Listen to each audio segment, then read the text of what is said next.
The comeback is always stronger than the setback. If you choose to move forward, you know life doesn't ask permission to throw you punches. It just hits you, sometimes harder than we ever thought we could handle. I had seasons where everything I worked for came crashing down, and moments where I questioned my strength, my purpose, even my future. But I've learned something powerful. What happens next is always more important than what happened before. Because the pain, it's not permanent. Adversity will test you. It doesn't have the final word. Your reaction does. And truth is, nobody escapes struggle. Not the rich, not the poor, not the successful, not the struggling. Suffering is one price tag that comes with being alive. But you get to choose what you build from it. For me, adversity wasn't a moment. It's a season. I've known what it feels like to wake up tired in the soul, not just the body, to give everything to survive and still feel behind. I used to think my story ended there, in the heartbreak, the loss, the trauma. But I learned that healing isn't a destination, it's a decision. And that decision is made every day when you get up, even when it still hurts. You see, what you do next, the small choices, the daily courage, the faith when you feel empty, that's what separates survivors from thrivers. Your past may explain you, but it doesn't define you. You are still the author of your next chapter. Here are 3 points to help you embrace doing what matters. 1, pause, but don't park. When life knocks you flat, which it has for us, it's okay to pause. It's okay to breathe. And it's okay to cry, to feel, but don't park there. The pause is to get clarity, not surrender. I had to learn that slowing down isn't quitting, it's preparation.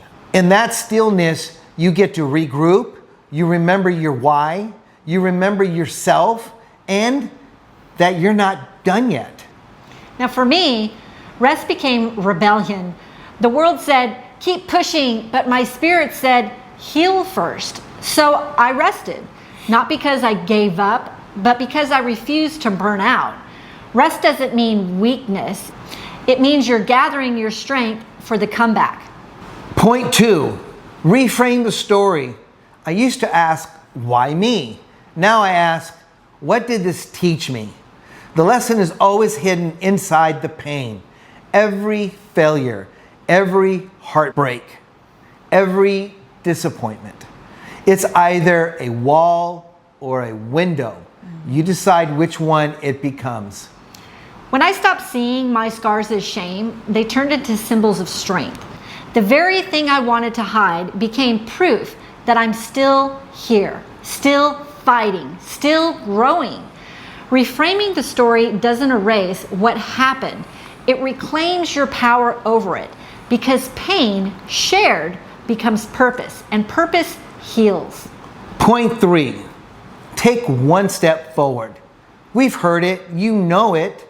Progress doesn't always look powerful. Sometimes it's just standing up again after you fell.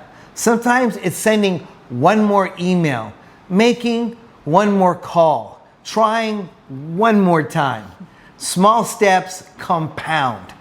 Each one is a message to your future that says, I'm just not giving up today.